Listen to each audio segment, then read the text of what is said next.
Now, one of the more fun things I got to do with the 3D printer when I had it, I was doing some experiments with magnetic gears.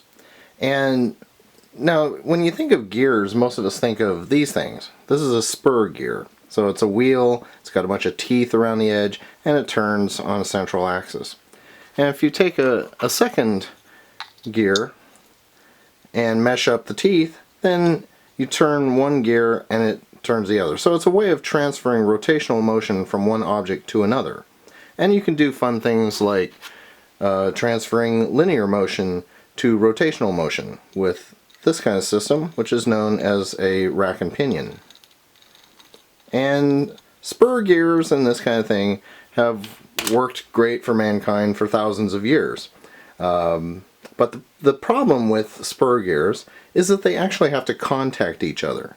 So there is wear and tear where they meet. You have to use a lot of lubrication to try to minimize that, but eventually the gears will wear out and have to be replaced. And so I was looking into magnetic gears as a way of transferring rotational motion without actually having to be in contact with each other. And here we have a simple magnetic gear.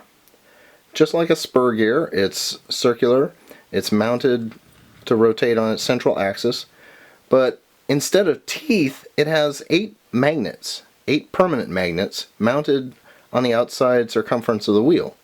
And they're mounted in such a way that their poles alternate. So say this one, the north pole is facing outward, and this one, the south pole would face outward. The north, south, north, south, north, south. And then it rotates like that. Now we introduce a second wheel, identical to the first, with alternating magnetic poles. And let's see what happens when I introduce it. And do you see that? They kind of meshed up. And in fact, these two wheels now are linked. I can turn this wheel and it transfers the rotational motion to the second wheel. And I can do it either way. And as you can see, there's like an inch or so of physical separation. Now, because these are linked magnetically and not in physical contact, you can actually put materials between them. They can be physically separated by a material, as long as that material is a non-ferromagnetic material, like, say, wood.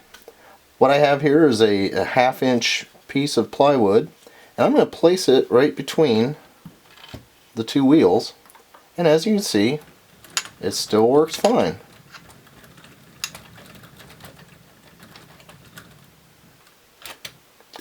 So there you have it, magnetic gears. Now, you might be wondering, what would you need something like this for? And now, in my particular case, what I'm building is a acetone vapor bath chamber. And that's for using in 3D printing.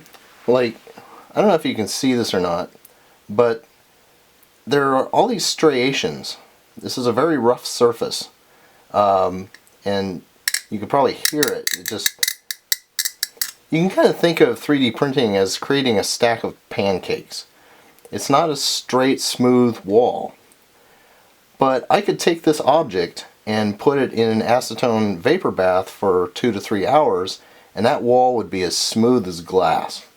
So I'm trying to build a chamber, and the problem is acetone vapor is heavier than air, so if just left in the chamber, it will pool down towards the bottom. So what you need is a fan to stir up the vapor and have it flow evenly over your 3D object that you want to smooth out.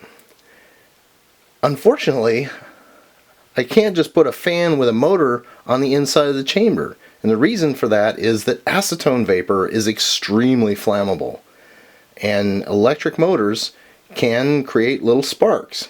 And even the tiniest spark would be enough to ignite the mixture, and because it's in an enclosed, hermetically sealed chamber, the result would be an explosion, and probably a pretty nasty one with shards of broken glass and splintered wood propelled at hundreds of feet per second. Something I would like to avoid. So my plan is to have a fan attached to this wheel and the electric motor attached to this wheel on the outside with a hermetically sealed barrier between them, and then I can drive this one and run the fan on the inside. And no sparks, no source of ignition. So that's the plan, and that's magnetic gears.